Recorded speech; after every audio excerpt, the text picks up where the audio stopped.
Welcome into the 91st edition of Cleveland Sports Realm, and we're going to do this one in honor of a player that used to play for one of my favorite Browns teams, the 2011 Browns. They weren't very good, but we had fun watching them. Brian Schaefering, number 91, big defensive tackle, about third-string defensive tackle, I want to say, but he had a couple solid goal line stops. My name is Kevin, alongside is my co-host, as always, Jerome. Behind the camera, we can see him, you cannot, as always, is producer Eric. Change of pace from the last 2.5 to 3 months. We're actually recording Wednesday evening, so we'll be a lot more up-to-date than we have been the last 2+ months. The Tribe have just started their game against the Tigers as of about 15 minutes ago. We're recording just before 7 o'clock. Jerome, how are we doing this Wednesday evening? You know, me personally, I'm doing all right. Oh, good. But me being a fan of Cleveland sports, I'm doing horrendous. Yeah, The baseball team stinks. The football team, decent chance they play the wrong quarterback who stinks. Well, this upcoming Sunday, they will be playing the wrong quarterback. It's Saturday. Or Saturday, excuse me. 1 p.m. start. The basketball team, they're not going to be any good. I mean, what is good in Cleveland sports right now? I can't think of it. Do we know the Cleveland Sirens. We don't know what's going to go on with them. You know what? There you go. That's a good point. We'll give the women's basketball team a chance. They might be the best team. And they haven't done anything yet. They haven't lost a game. That's a great point. I hate to be this person, but I think the whole thing because it's not going to be surprising coming out of my mouth, but I think the thing that can restore us to hope is if people actually see the quarterback they want, Shador gets to be the starting quarterback this year. Because what do you want to go Browns? Do you want to go Guardians? What do we want to do? Why don't we roll Browns to lead it off? I mean, there's a lot of I would rather start the show on a high note coming in, as we already basically acknowledged that the state of the three big teams in the city are not in great positions right now. I would rather kind of start the episode off on a high note, and then we can check the score, be as up-to-date as possible on the Tribe once we touch base with them towards the end. Well, real quick, I appreciate you starting the program off with Brian Schaefering, because I'll never forget. It was a cold, blustery Thursday night. I was a high school freshman in 2011, and 15 years ago, and it was November, and I remember the Browns being down 7-3 to the Pittsburgh Steelers, and Brian Schaefering, they had a goal line stand on 4 straight plays from the 1-yard line. Rashard Mendenhall was no match for Brian Schaefering at the goal line. Chris Gokong was a part of a few of those stops, if I remember correctly. And I remember, being at that game. And I also remember, fun fact that absolutely no one's going to care about, but I remember not starting my next JV game in high school basketball because I missed a practice to go to the Browns game. Well, especially in the Pittsburgh area at that time, that's where you grew up too. So I'm sure the Browns coming off a great performance in Pittsburgh too. They probably weren't too thrilled with. We ended up losing the game 14-3. No, I know, but that's I shouldn't say a great performance, but we were used to getting steamrolled in Pittsburgh at the time. Absolutely, and fun fact too, that was also the game that Colt McCoy got absolutely plowed, and a big reason they decided to have the independent neurologist now in the NFL because of that, because the Browns tried to put Colt McCoy back in. He did not really know where he was. Yeah, and his dad later had problems with the organization, as any father would. Yeah, Brad McCoy was livid. And I do recall, and honestly, that hit happened right around the 20-yard line, and I was sitting about 10 rows back that night behind the Browns bench, in about the 20-yard line, so it happened right in front of me, and it was a vicious, dirty hit by James Harrison. James Harrison, that's kind of what his career is known for outside of the pick six that he had in the Super Bowl against the Cardinals. And not to make this whole show about the 2011 Browns, but they were fun, man. But anywho, honest to God, if somebody laid a hit like James Harrison laid on Colt McCoy in the NFL today, they'd be suspended for 3 to 4 weeks. No exaggeration. Yeah. Like you're not allowed to do anything anymore. No. And I'm not saying it was even allowed back then, because Harrison got fined big bucks for that. But if somebody tried to lay that kind of wood now, I mean, fast forward 15 years, where it's a decade and a half later. Yeah. And the rules have gotten stricter year by year. So, I mean, they would be facing a very steep punishment and fine. Yeah, absolutely. All right, well, let's talk about the current Browns because that's where I gave you a CSR bingo, and that's where you chose to go. So we're in the midst of this quarterback competition that just seems to be dominating, honestly, everywhere you look. The headlines, because I turn on the fan locally, that's what they talk about. You turn on ESPN or NFL Network, that's what they're talking about. I mean, you listen to any of your favorite football podcasts, that's what they're talking about, especially with Minnesota deciding that they are going to go to Kyler Murray. Yep. It's almost like J.J. McCarthy always sucked and was just a cheater. Hey. Well, it's also I think it's more so like the Vikings already had their mind made up when Justin Jefferson actively spoke out and wanted them to bring in Kyler Murray. It felt like the decision was already made once they signed him. And J.J. McCarthy, like, I don't want to say the kid was given a bad hand, but like there was nothing in college that ever told you that this kid was worthy of a top 15, top 10 draft pick in the NFL.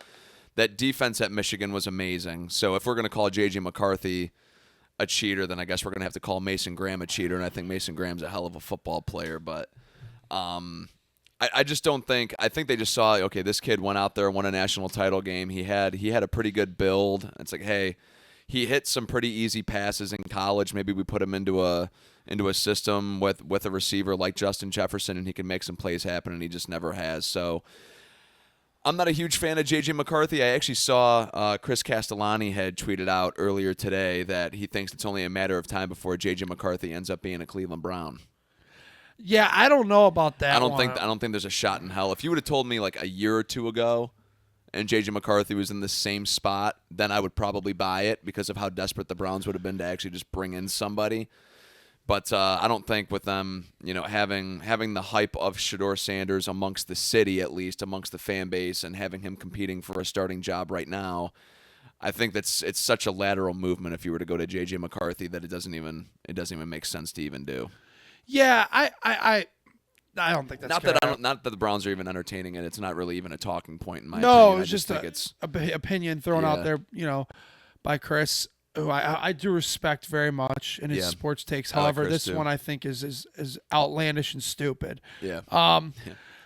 Listen, I think I don't know this for a fact, but and maybe you can answer this for me, and I probably should ask you this before we began recording. Are there any other quarterback battles going on, though? Is that why this Shedeur and Deshaun is getting so much hype? The only one I would think is, and I really haven't even taken a deep dive on this, but I don't think the Falcons quarterback is official, is it? Is it officially Tua or is it officially Penix? Well, I think Kevin Stefanski's just looking for whoever's got a healthy body because I don't know that either of them are. Okay. I mean, obviously the only quarterback battle in the AFC North is the Browns. Can't think of one in the East because I think Geno Smith is just going to be the Jets starter, right? Yeah, right out the rip because they did draft. Oh my gosh, Clemson quarterback. Oh, Cade Klubnik. Cade Klubnik, thank you. Yes, they did draft Cade Klubnik, but they already said he's not starting. Yeah. Drew. I mean, I'm not gonna. I didn't mean to say Drew Aller, but like Carson Beck for the Cardinals. I mean, you're gonna think that it's just gonna be Brissett once everything has everything gotten figured out there. By the way, I don't think so. Because you would think Brissett walks in as the starter, but if he doesn't, is there a potential battle in Arizona? I would just assume it's Carson Beck, right? Yeah, I mean, third-round pick. I mean, I'm sure there's backup quarterback battles, but I don't know if there's any other starting ones. Like, I mean... Yeah, because, I mean, you would have thought... I mean, last year would have been the Saints, but Tyler Shuck's walking in there as the starter this year. Spencer Rattler's going to be his backup. Indianapolis, I guess... There's no battles in the NFC North. No battles in Well, there was, and then we just talked about it. Well, that's right. Now there's not. No battles in the NFC East. West, No. I don't believe so either. Outside No, of Arizona, I think that's why it's getting. There's nothing else for these. Like, listen, when the NFL airs a ton of content at this time of year, which they're kings, so they do. I mean, there's just not a lot to talk about in general for these national shows. So, like, every time that you turn on something NFL right now, it's Shedeur and Deshaun talk. Like, it can be a national show locally. I already went on my tangent about that 2 minutes ago, but seriously. Put on anything NFL right now, and it's Shedeur versus Deshaun content. Yeah. And I think, like, I had the NFL Network on last night as I was going to sleep, and they were, like, literally like, Oh, who's it going to be? Like, that's because there's nothing else for them to talk about. Now they can, they can make a bunch of stupid, bold predictions and outlandish takes off the set of useless games that will happen this upcoming week. But for right now, they have nothing to talk about but besides Shedeur Sanders and Deshaun Watson. Well, there's another position battle happening in Berea, and that would be the right guard position of Tevin Jenkins versus KT Levinston, or KT Turnstile, as you like to call him. But last maybe year. he might be better guard than tackle. He would have to be, because he was a horrible tackle. You could just speed rush around him. You can't really do that when you're a guard, because you got your tackle to the right of you if you're a right guard. So he probably is going to be a better right guard. I still like Tevin Jenkins there. And I saw the initial from starting left tackle to right tackle, which Spencer Fano has been officially declared the starting left tackle, which I'm excited about. Which I wasn't when we drafted him, and we can do a deeper dive into how we think the players are going to play and stuff like that. But sure. The initial offensive line position, it looks like it's going to be Fano, Zion Johnson, Eldon Jenkins, Tevin Jenkins, and Titus Howard is going to be in the initial starting five, which is, I'm giving myself flowers here, the starting five I predicted about a month and a half ago, 2 months ago. The only thing I was going to say is, Browns fans, be patient, because it does take time for offensive lines to gel, and none of the 5 of these guys have ever played together. So literally, I am going to have to say, like, not being negative, I'm just being a realist. It'll be week 4 or 5 before this offensive line's clicking on all cylinders. So you're telling me that we should make sure that Deshaun Watson, if he's the starting quarterback week 1, we should give him at least 4 or 5 weeks for the offensive line to get their feet under him? No, not at all. What? No. Deshaun Watson gets as much grace as the worm that I squished coming in here. What? No, he gets no grace. No, at all. 100%. I do want to say about Spencer Fano. I mean, if you've been a loyal listener, you know I wasn't a huge fan of that pick when we picked him 9th overall at the end of April. However, everything that I've seen from him when it comes to his behavior at camp, the way he goes about his business, the battles specifically with Jared Verse, I know we saw them get into it last week. I think it's been awesome. And what's so cool about the Jared Verse versus Spencer Fano battle is, after they got into that huge fight or whatever at the end of practice, they're seen dapping up and hugging. So it's basically, once they get into those trenches, it's war. And then after that, okay, yeah, we're teammates. We're going to try to make each other better. Because as of a week and a half ago, we were seeing them after practice go up against each other just one-on-one to try to make themselves better. And Spencer Fano said earlier today, Jared Verse, he feels honored because every single day he comes to practice and he gets to go up against the best player he's ever gone up against, and that would be factual. So it's that old saying, iron sharpens iron. So yeah, absolutely. And I thought what was interesting was Todd Monken was asked about that the other day, and Verse staying out there with them and stuff like that. And Todd Monken, he doesn't pull any punches. And that's what I will say. It's so enjoyable to listen to a coach who tells you exactly what he's thinking or how it was, but when he was talking about Jared Verse, he goes, we're lucky as hell to have him. We're blessed to have him. He's like, he's been effing great, and I appreciate a coach who tells you, like Kevin Stefanski, anytime he's a good football player and a hell of a person. That's all he ever said about everybody, like top to bottom, good football player and a hell of a person. Like, Todd Monken actually gets into detail about these guys. And I know, like, it's something that I don't care, like, that much, because, like, I could put up with Kevin Stefanski's boring press conferences when they were winning. Like, when they were winning in 2020 and 2023, no one said, gee, I don't care because the coach is boring as shit. Like, that didn't happen. Like, so on the flip side, like, it's not like when the Browns lose, I'm going to go, gee, everything's great because Todd Monken's entertaining when he stands up there in front of the media. Right. But at the same time, like I made it clear that's not what I'm going for. But at the same time, when you're losing, or if you're going to lose and not going to be good, it's good to have some entertainment up there. Or like straight up, like, we don't know what it's going to be like during games, but we know, at least the other day when they asked him about practice the other day and he called it quits because he got so pissed off because neither quarterback could get the offense lined up in a 2-minute drill, and he just ended practice and threw something. And they asked about it the next day, and he's like, I'm not gonna lie, I was pissed off. Like, I was super mad. Like, I was effing pissed. And it's like Kevin Stefanski would go, well, we're just gonna get better, and da da da da. Like, Monken's gonna tell you how he feels, and after 5 or 6 years of robot material, that's very like appreciative. I guess I'm a very appreciative of as a Browns fan. Yeah, because you can't, like, when you listen to those press conferences, you can't predict what Todd Monken is going to say, which is nice too. But that's the thing with Kevin Stefanski, like you were just saying, Jerome, like, good person, whatever it was how he was talking about the players. Like, he would just say, yeah, we're going to keep that behind closed doors. We're going to talk to him. If there was anything that happened on the field in regards to, like, Jerry Jeudy acting like an idiot on the field, like when we were in Vegas, and just half-assing his way down the sideline and then gets the ball stripped. They asked Kevin Stefanski, yeah, we talked to Jerry. We'll keep that conversation behind closed doors. Like, I can't wait to see what Todd Monken would be like, oh, yeah, I got on his ass. Like, I got on him and I said, yeah, you're going to sprint down the football field. You're going to keep that ball tucked. Like, that's probably the answer that I'm expecting from Todd Monken. Yeah, me too. And I agree with you entirely. And, like, the other day when the media tried to bait him into saying something, I know you saw the clip about, it was Jeff Shadell of the News Herald, who, if you follow Cleveland sports for any amount of time, Jeff Shadell has been, he's like, one of the locker rooms around this city, or one of the, pieces of the stadium, has been around forever. And he's like, oh, did you say Shadell? And he's like, and Monken's exact quote was, "You're not going to get me on that shit." I know. He said, I appreciate you trying, though. Yeah. But so, like, I will say this.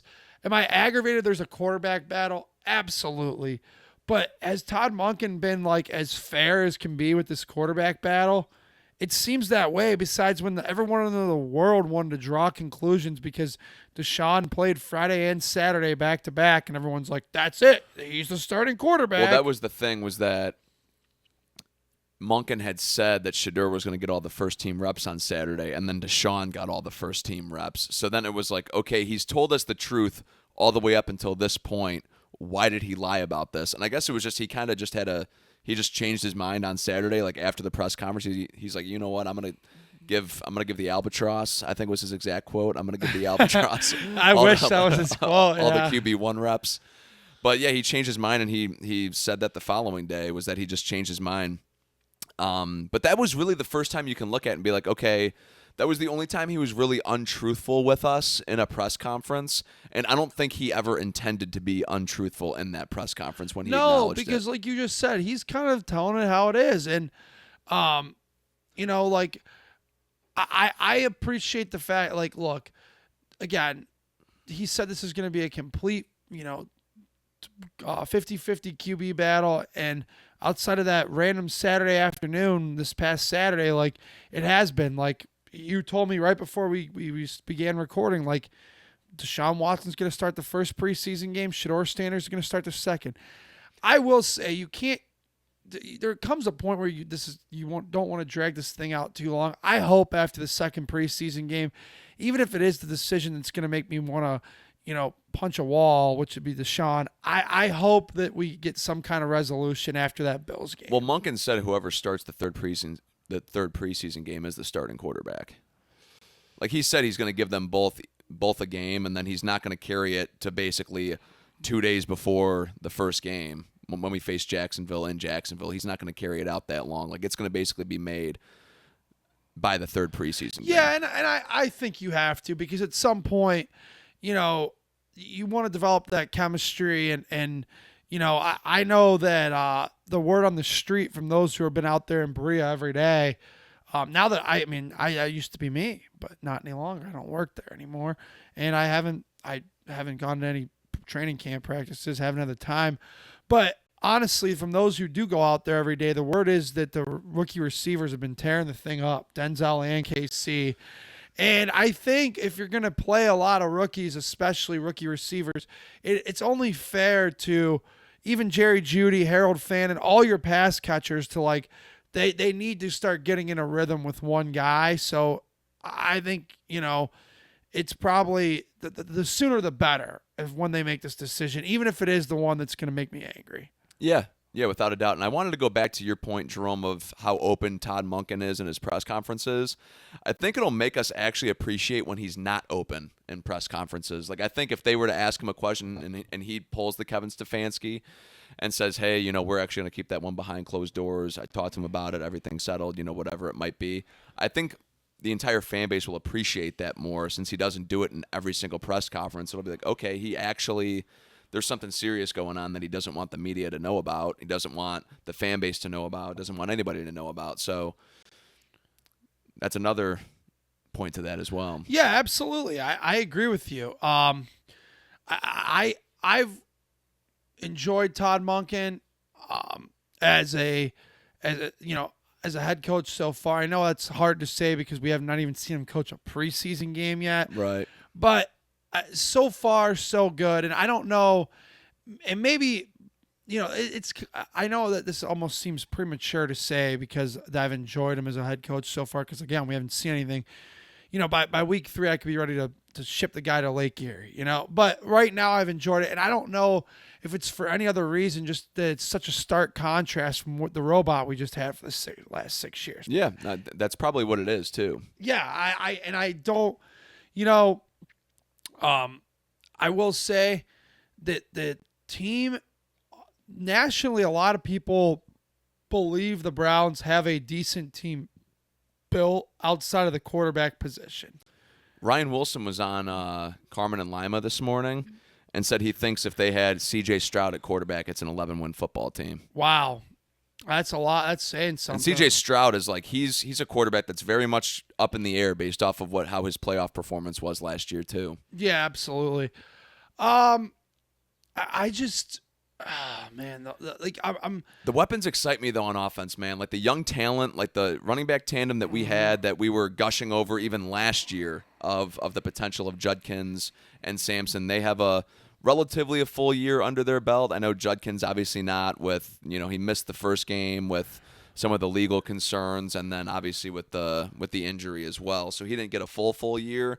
But again, he was a guy that always made something out of nothing and he faced I believe the highest percentage of stack boxes in the entire NFL. So I'm excited to see if we get okay quarterback play if that box opens up and he's even able to stretch that a little bit further. Sampson's obviously been dynamic, and then the rookie wide receiver tandem with Boston and KC both being in the starting lineup, considering that they're going to be starting 3 receivers. Sounds like Judy's the other one. Yeah. And then obviously Harold Fannin had such a great rookie year. I doubt that he duplicates his rookie year just with. I mean, there's only one ball to go around, and now you have the 2 rookies that you want to get involved, one of them having first-round draft capital invested, and the other who's been lighting up training camp. Yeah, I'm excited, too. And the revamped offensive line, man. Like, there's really – the thing that I love about what they did this offseason, and I know I've said it in I want to say shortly after the NFL draft I said this, but there's no excuse for either quarterback, whoever gets handed the starting job. I mean, they revamped the entire offensive line. They got a proven right tackle. Top 10 left tackle, Eldon Jenkins, who was a stud in Green Bay, and then Zion Johnson, who, never lived up to expectations when he was with the Chargers, but he was still an okay to average starting offensive lineman. So, and you got the weapons around him now, you would think in theory. So let the quarterbacks go out there, and hopefully Todd Monken and company call a good offensive game plan for these kids, and let's see what happens. Yeah, I'm really excited about KC. I was a huge fan of his in college. And everybody says he's really doing a nice job out there. And I hear the same thing about Denzel Boston. So I'm excited about both those kids. And I'll tell you this, if Jerry Jeudy is still around and just not relied on to be the top guy, which I feel like, with Harold Fannin being there, we'll see if one of the rookies really emerges. Again, I had brought this up a while ago. Maybe you either trade, but I don't think I'd trade Jeudy, because Josh was on the podcast, had told me, you probably don't trade him because what if these rookies and Harold Fannin have a sophomore slump and the rookies fall flat on their face? You want some kind of insurance policy, so I keep Jeudy around for that. But if he doesn't have to be the top guy, it may help Jerry Jeudy have a better year too. Yeah, I think so as well. Something that's being forgotten too is Isaiah Bond's been having a great camp as well, from everything that I've Yeah, heard that's too. what I've heard So that too. that And there's Shador Sanders seems to have a nice connection with them. had a good connection with them last year. It was Yeah. 12-16, and this year it'll be 2-0 as they both changed their numbers. They did. So yeah, I'm really looking forward to seeing how the offense operates. And Jerry Jeudy's another one of those guys. Obviously, this is going to be his third year, or is this his fourth year already? This is going to be his third year, I think. Third year. Always up and down with Jerry Jeudy, and that's been the story of this training camp again with him. Is you hear about some of the spectacular catches that he makes, and then I saw earlier today, Shador threw a dime to him down the sideline that just went right through the breadbasket. Yeah, so I saw that one. He's such a frustrating player to have on your team. Yeah, and I'll say this too. I was a big fan of Jerry Jeudy's. In fact, so much so I was motivated. I went out and bought a jersey at one point. But yeah, he's frustrating. That is crazy. He's frustrating. Of all the players throughout the years that you could have got a jersey of, you got Jerry Jeudy. I have a Jerry Jeudy jersey, and and last year I remember getting getting a hassle from other Browns fans in Vegas because we were I'm not going to name the specific casino, but we were at the one that's right across the street from Allegiant Stadium, and that was when Jerry Jeudy, as Kevin previously mentioned this podcast, decided to go for a Sunday stroll in Las Vegas down the strip, and the ball ripped. Yeah, speaking of strips, yeah, and the ball got stripped from him. Yeah, that's right. So, it is frustrating. I remember Browns fans, I can't believe you'd buy this. And I was like, well, when they went 3-13 or whatever, 3-14, Jerry Jeudy was the only person who was any fun to watch that season. So, yeah. Anyhow, let's go back to it. Who do you think they're ultimately going to pick as a starting quarterback? And is it going to be based upon money, talent? What are we going to base it upon? Well, not what you were going to do, because I know what you and I would do. Yeah, we're on the same page on it, believe it or not. Crazy. It's crazy. But it is facts. Yeah, we're both on the same page that we would both start Shador. However, I do believe Deshaun Watson is going to start week 1 for the Cleveland Browns, and I believe he'll start week 2, and then I believe it's up in the air after that. I think if they start 0-2, you're probably looking at Sanders week 1. If they start 2-0, which is a big if considering who they have week 2, facing the Buccaneers, Baker having a revenge game, I can already see it happening. I think best case scenario, you're walking into week 3 1-1, which friend of the show Robbie Becker had texted. He believes that's the worst case scenario as they roll in at 1-1, because then who do you go to at that point? But yeah, I think they probably go Watson week 1, roll him for the first 2 games, and then up in the air after that. We will see Sanders for at least, a bare minimum of 5 to 6 games this year. And I know that doesn't sound like a lot, but I'm saying if the Browns start out okay and they're like 4-7, 5-6, then I think I could see them making a quarterback change, if assuming the Albatross starts all 11 of those games.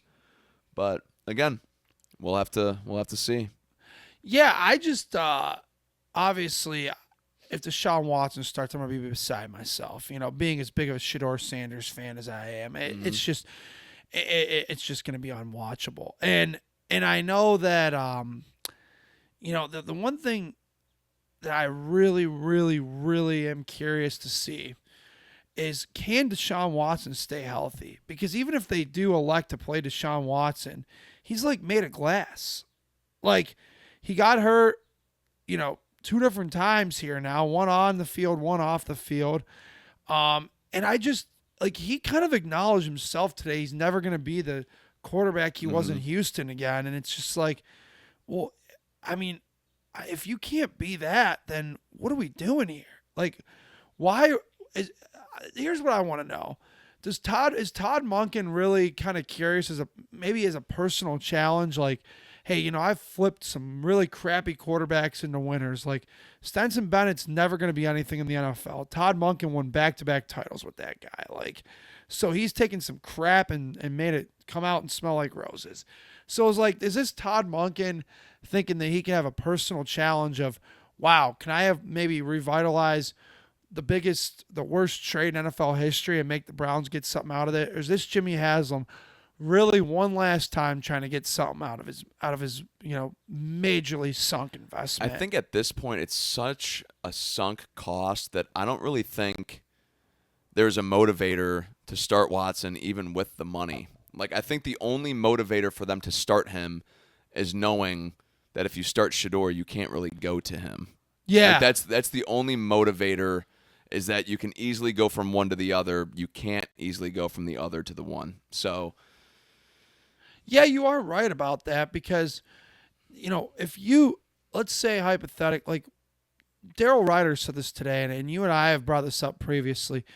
If Shador Sanders stinks, which I personally don't see happening whatsoever. stunk last year. But if Shador Sanders stinks, then you can't really go to Deshaun Watson because then what's the season about? Like, well, that's exactly it. right? Because like the thing is, the season should be about, to me, as it always should be in sports, as I went on my tirade last week, the season should always be about winning as many games as possible.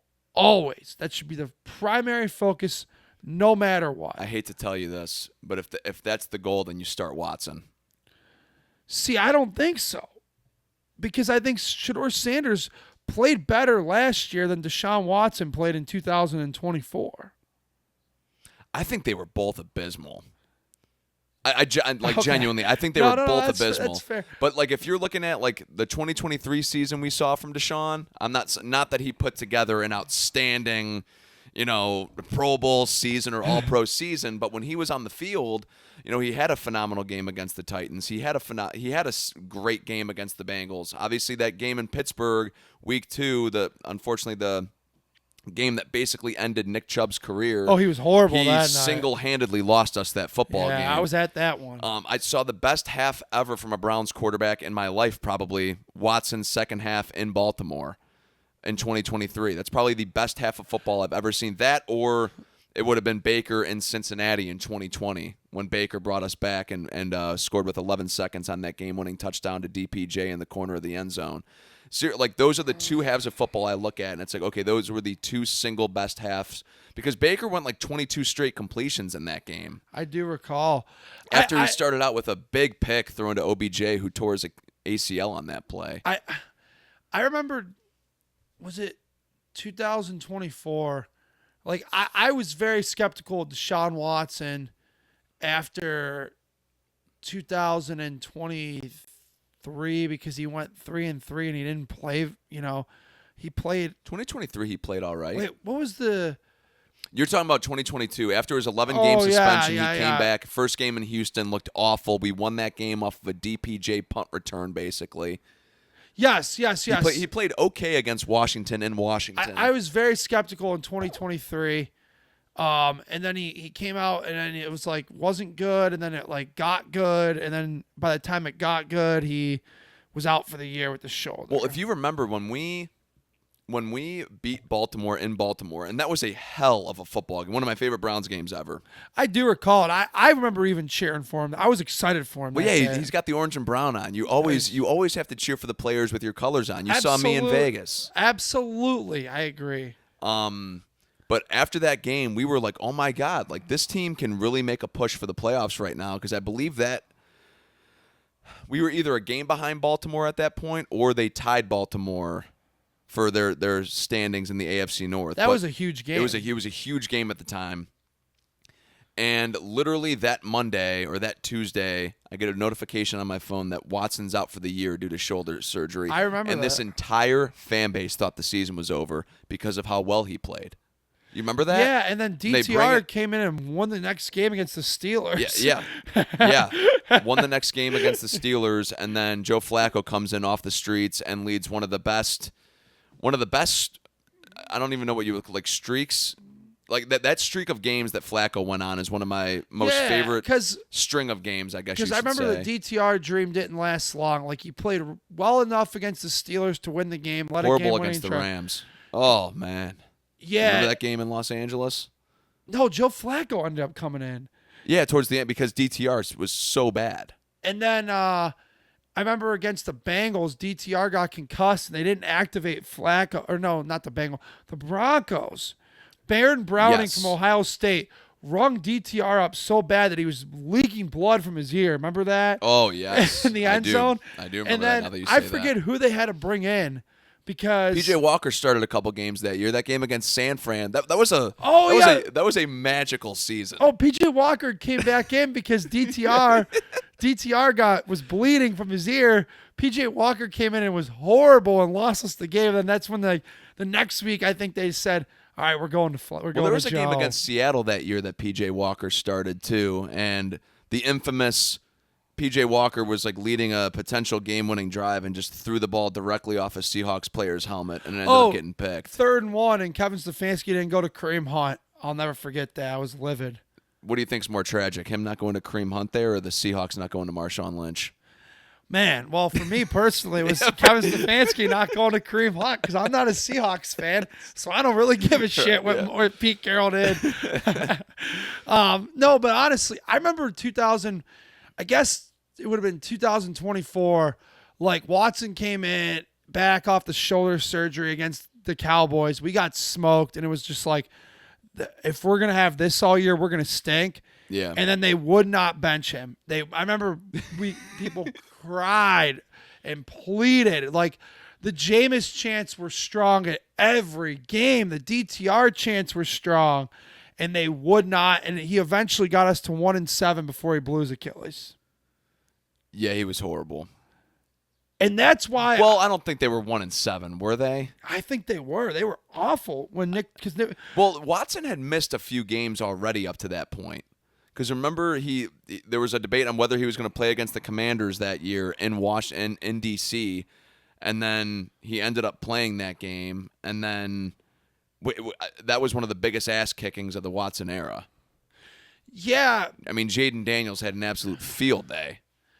Yeah, I do remember that. And I also, like I said, I do remember stroll down memory lane we've had the last 5 to 10 minutes. I remember being at my campground with my dad, and they didn't ask him to do anything in that Philadelphia game. And Rodney McLeod, the Browns' offense was so bad. Rodney McLeod had a touchdown, and he was the leading Browns touchdown guy on the team. I think that was because he had 2 that year. He Yeah. had a pick six and then a fumble recovery. And that's when the offense was literally so bad under Deshaun Watson. It was like the worst offense since 1970.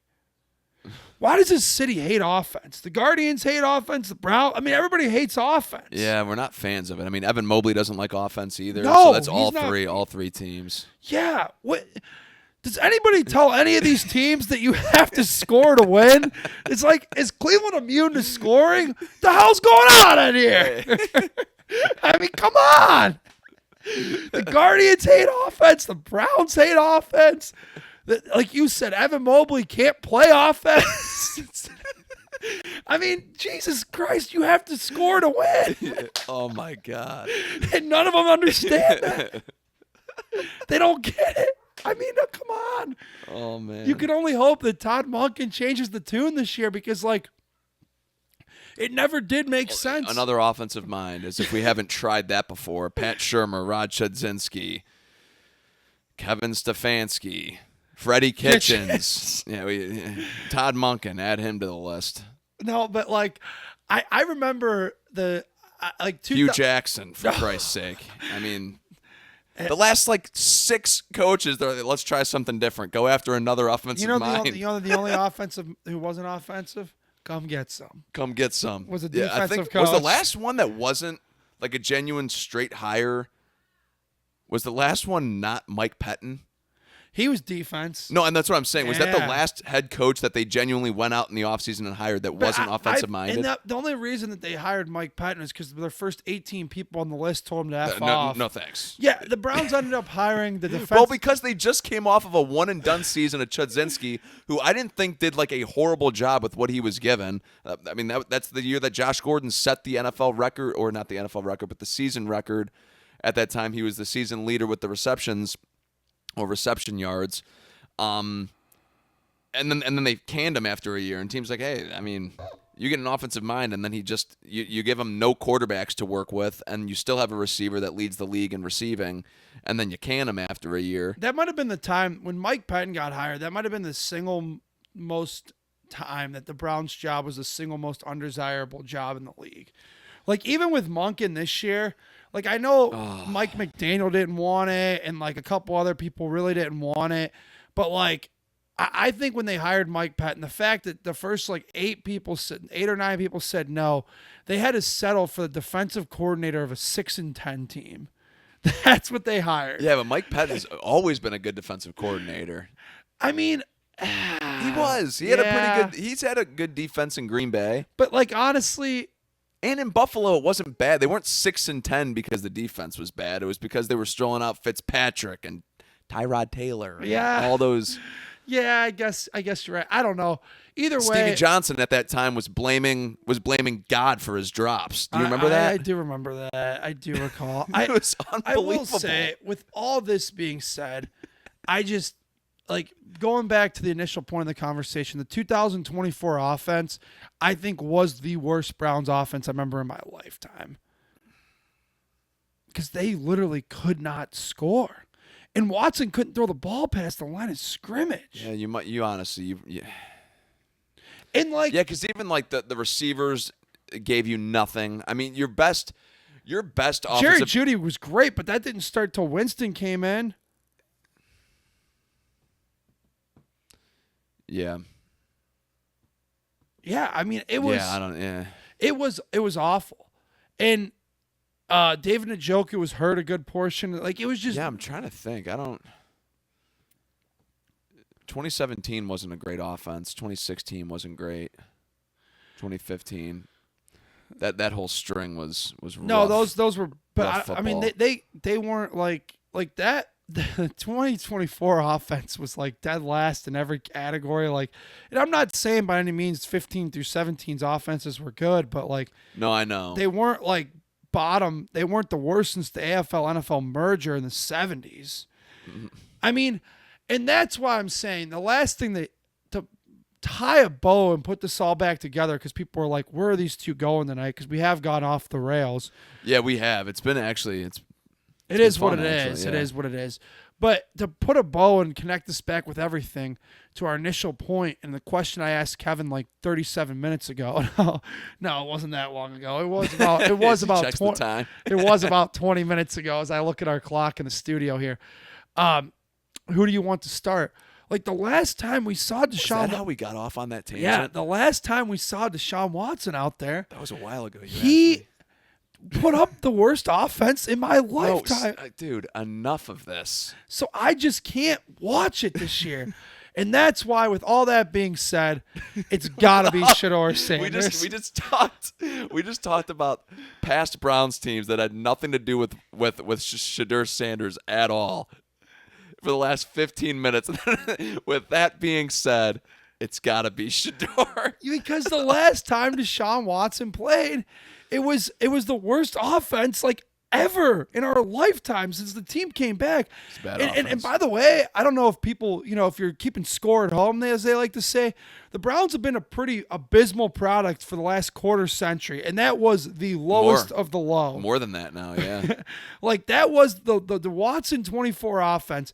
And if you and I hate to be like the person who judges off one game, but, like, if you watch the opener against the Cowboys, it was very, very, very, very evident that they were going to be awful on offense that year. Yeah, but that was also, like, it's so – I'd never like to overreact to week one, even though we do it and we're guilty of doing it every single year. Like, I mean, 2023, granted, it ended up being true, but it had nothing to do with Watson. After they beat the Bengals 24-3, and after Myles Garrett had that huge sack on Joe Burrow in the fourth quarter, like, I thought, oh my God, we're looking at a hell of a season coming. I mean, and we were, but it had nothing to do with really the offense at that point. I mean, Watson had, as we said earlier, a great half against Baltimore, solid game against Tennessee, but that was really it. Good against Arizona, but he was, by the way, like, stat-wise, he was okay against Cincinnati in that win, but the defense won that game, and everybody knew it. I mean, they held Joe Burrow and Jamar Chase to 3 points, for Christ's sake. They held Joe Burrow to like 82 passing yards. It was yards. unbelievable. one of the best defensive performances, if not the best defensive performance we've seen from a Browns defense, maybe in the last quarter-plus century, honestly. It was a phenomenal game. But that 8-sack performance they had in Pittsburgh. That was in Cleveland in 2009. 2009. No, listen, I think another one that you have to put in there would be 2021 against Justin Fields when he made his debut. Myles Garrett, 4.5 sacks. Yeah, they held Justin Fields to, I think, negative passing yards. Yeah, because that includes sacks. Yeah. Yeah. Now, with all that being said, we can't go back to Deshaun Watson. Yeah. No, I do agree with you in that aspect of for all that being said, you can't go back to Deshaun Watson. You have to go. Well, and the other with thing, here's a bold take. If you listen to the podcast for the last year or so, I criticized Dylan Gabriel to the nth degree. Oh, here we go. And he deserved almost all of it. But I am so done with Deshaun Watson, and they'll never do this. If I was Todd Monken, my depth chart would be Shedeur Sanders, Dylan Gabriel, Deshaun Watson as the inactive third stringer not dressing every week. Where are you putting Taylor Green? I thought you were going to have him as the inactive third stringer. No, because I don't want to. You got to keep Watson on the roster due to the immense amount of money, crazy amount of money. So then, what are they going to do with Taylor Green then, or D Gabe? I would assume, like, I want Gabriel to be the backup. I actually think Gabriel's had a better camp than Deshaun Watson, and I want him to be the backup. But I don't think they will. I think Kevin Stefanski is going to convince Matt Ryan to trade for him because he's not going to. It's sooner or later, like, with Tua and Michael Penix, neither can stay healthy. Kevin's going to get his boy down there somehow, some way. I hope he does. And I don't. For Gabriel's sake, honestly. I do too, because I think Gabriel deserves to be the backup. Like, again, I do. I genuinely think he deserves to be the backup. I think he'd be fine as the backup. Like, but the problem is you're just not gonna. The money talks and BS walks, and they're just not gonna let Watson be the inactive third stringer all year. They just won't do it. No, they won't. There's no shot in hell. And with that being said, I don't think with them paying, like you said, his AAV, I believe, is $46 million. I think he's now up to like $60 million based off of all the restructures they've done. It might even be a little bit more. That's why I don't think that they're gonna.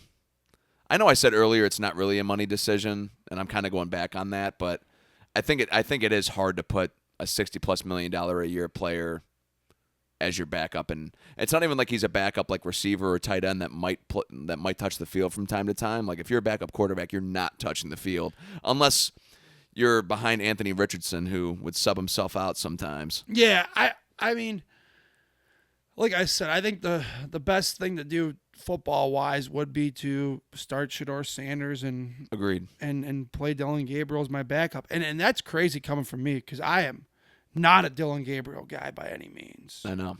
I can't stand him, but it's crazy coming from me that I say I want to start Sanders. Yeah, no, it is. We're both. I'm not a Sanders guy by any means because we're both putting the good of the football team ahead of our own personal biases and opinions, and that's the way people should look at sports. I don't know if we are, because our personal biases and opinions, we both hate Deshaun Watson. But he's given us nothing from a that's not being like football wise. That's looking at the good of the football team and saying, gee, the last game this guy played in, according to Next Gen Stats, he didn't throw a pass past the line of scrimmage before his Achilles went boom like a balloon. Oh, that Bengals game was tough to watch.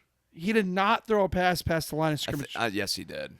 But it wasn't far past. But it was he did not throw any shots. Pretty sure Next Gen Stats said he didn't. Okay, I watched that game. So did I. I watch his Achilles. You're a big stats guy now. You're like those Guardians prospect geeks. No. Exit velo stats. I do like a good exit velo though. But I will say there's some stats I won't go crazy about. Speaking of that, the Guardians had the week from hell. I mean, it couldn't have gone worse. And it's such a Cleveland thing, I'll say, to have the deadline that you had last week and to get us so excited. and for the last week to just give us absolute crap on the baseball diamond. I mean, dude, getting the sweep against the Mets genuinely had me furious. Yeah, as you Furious. said, the only thing I was pissed as well. The only thing that I was like, is just that it is an NL team. I always go back on that sometimes, but that is like the only thing that was like slightly I was able to get over it, but not real. I mean, it was unacceptable. The Mets suck. Yeah, and then the Mets have suddenly then they go and they take 2 or 3 from the Pirates, and then I think they've taken the first 2 from the Braves. So like the Mets that's weird. Like you're so far out of it now, all of a sudden you give a shit. I don't know. Whatever. Only person in Cleveland that was happy, I think, was Donovan Mitchell. Sure. Yeah, big Mets guy. Yeah, big LGM guy. Yep. Although, shout out to the 2 Mets fans who sat behind us when we went to one of their games. They were cool. Because they were awesome. And the Guardians gave away 125th anniversary tumblers that night. And what were you doing when we walked into the stadium? Man, we're late. I really wanted those tumblers. This is the best giveaway they're giving all season. I mean, I heard about this for about 10 minutes. You see people walking by, Jerome's giving them the stare. You ever see the meme of like the girl looking back or the guy looking back at the girl when he's with? I felt like the girl that was with Jerome, and he's looking back at one of those fans with. Yeah, regardless, I got off on a tangent there. So then we sit down and I go, God, I wish I really had one of those things. And the 2 nice guys from Rochester, New York behind us, they give me theirs. And I was very grateful. So shout out to those guys. Yeah. Don't know their names. They knew ball, though. I talked ball for them like the next 7 innings. Yeah, they knew ball. They weren't huge Lindor guys by any means. But yeah, they goes, you guys want one of these? And it was the tumbler. And Jerome, my God, you would have thought it was Christmas morning. Yeah, I was like happy. That. Ho, ho, ho. I was happy. So then they go and lose 2 out of 3 to the White Sox, which that just kills you. And then they lose to the Tigers last night. And then the cherry on top was without Rick Manning. This broadcast is horrible. Chris Gymnast is horrible. Matt Underwood, stop blowing the team. They stink. All right, enough's enough. Like last night, well, the team's not really letting the fact that Jose Ramirez is having a horrible year affect them. What do you mean? They have the worst team in runners in scoring position in baseball. What's the score? That's exactly what I was looking up right now. I'm not going to lie. It's loading right now. But yeah, it's just like the acquisitions. Outside of the hitters have played well. Like Nate Lowe and Joe Adell specifically has played great. And I know as right before we recorded, I said they were up 2-0. It is now the bottom of the 4th. They're down 3-2. Shocking. Yeah, Foster Griffin got blown up by the Mets, and he looks like he's not pitching well again tonight. Well, through 3 1/3, he only had 1 earned run. Oh, looks like he's so they must have a couple errors. Oh, shocking. And then I hate criticizing him but it has to be done. Jose Ramirez, like if you're going to be awful at offense, and I know you're not healthy and all that. Patrick Bailey had a perfect throw last night, and then that allowed a run, and then the next batter gets a base hit, and what do you lose? 6-4. Jose cost you the game last night. Yeah, and Jose Ramirez before injury, like pre-injury and post-injury, he's been a nothing burger this season. No, you have an absolute black hole in the 3-hole, and honestly, I know Joe Adell hit a big bomb last night, but his main thing he's just been doing is walking. Like Nate Lowe, I mean, it's just like Rocchio's been in an absolute slump. Angel Hanao has been phenomenal. And we were at his debut. Yeah, excellent. The best debut I've ever seen. Yeah, by every metric, it was like the best Guardians debut of all time. I was ready to DFA the guy. Now Stephen Kwan's the only one who can hit the ball. Oh. I mean, it's crazy how Rocchio's fallen off a cliff. Rhys Hoskins, I mean, I know he had the home run in Chicago over the weekend, but like for the most part, I mean, he's just been kind of a nothing burger lately. Yeah. Patrick Bailey's been hitting all right. Angel Hanao, Chase DeLauder is just consistent, but none of it matters because your Jose Ramirez has just been awful. And Jose Ramirez has been awful, and then it's once they get to that bullpen. I mean, the big acquisition of the bullpen, Craig Yoho, has been horrible. Craig Yoho's been not any good. And on top of that, the whole bullpen, like Holderman's been rock solid all year. He was horrible over the weekend in Chicago.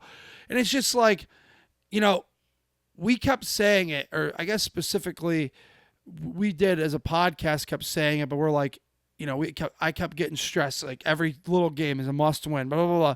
Because you're typically like that by game like 6, though. but because of how tight everything was, and it did ring to be true because you literally lost 5 out of 6, and you went from 2nd to 4th in a matter of 2 games. That's how tight and shitty the American League is, and you just stunk up the joint. So well, that should, by the way, I don't want to be like Mr. Optimism here, but if they can go from 2 to 4 that quick, they can go from 4 to 2 that quick. So but it needs to happen like ASAP. I mean, it's pretty close to me, and I'm very late in the season to be doing stuff like this, but I'm pretty close to declaring the season to being over, and I did it last year. I ended up being wrong. Once they got so far behind the Tigers, I was like, okay, it's over. It was over. But I mean, no one saw the comeback that they had. I mean, that was historic. But again, I mean, I believe the episode we titled it "It Takes Two to Tango" because it did. I mean, we needed the Tigers to lose a bunch, and we needed to win a bunch, and they both happened. You're in 4th place. You need the Tigers to lose a bunch. You need the Twins to lose a bunch, and you need the freaking White Sox of all teams to lose a bunch. And the White Sox lose a ton. And when you have them head to head. When you have them head to head and you don't do anything, you got to win those games. Yeah, that's killing 2 birds with one stone. Exactly. So you need to you need to win tonight and you need to win tomorrow in Detroit, and I just don't see it happening. And then you have the NL coming in, and you got the Padres, who have been hot as hell lately, and then after that you have the Giants coming in, who absolutely stink. Like, and I remember everybody was like, "Oh, the schedule's easy in the second half." Well, they're not doing anything with it. They got swept by the shit Mets. The White Sox, who are good, I'm not going to take anything away from them, but they're also like leading the worst division in baseball. It's been nothing but a disaster. Yeah. No, I agree. And hopefully things turn around, but I can't see it happening right now. All right, well, that's it for us. We got to go. We'll have a Browns game, albeit a fake one. We'll have a Browns game to talk about next week. We'll probably have the Guardians losing 5 of their next 6 to talk about next week, so make sure you turn in for that. Outside of that, thank you, Derek. Thank you, Kevin. You can follow us at CLE Sports Realm on Instagram, Twitter, and TikTok, and you can listen to this podcast on Apple Podcast and Spotify. You can watch this podcast, Spotify, via the video form, and then obviously for free on YouTube if you're not have any of those subscription services. But thank you, everybody, for your continued support. Remember to like, rate, and review this podcast, and that helps us boost up and jump up some spots in the algorithm there. Derek, thank you. Kevin, thank you. And the fans and the listeners, thank you. I hope everybody has a wonderful week. Hopefully, Cleveland sports has a much better week than last week. It ain't going to take much, and we'll go from there. Have a wonderful evening, everybody. Adios. See you next Wednesday. But where else, Kevin? Cleveland Sports Room. Go Browns.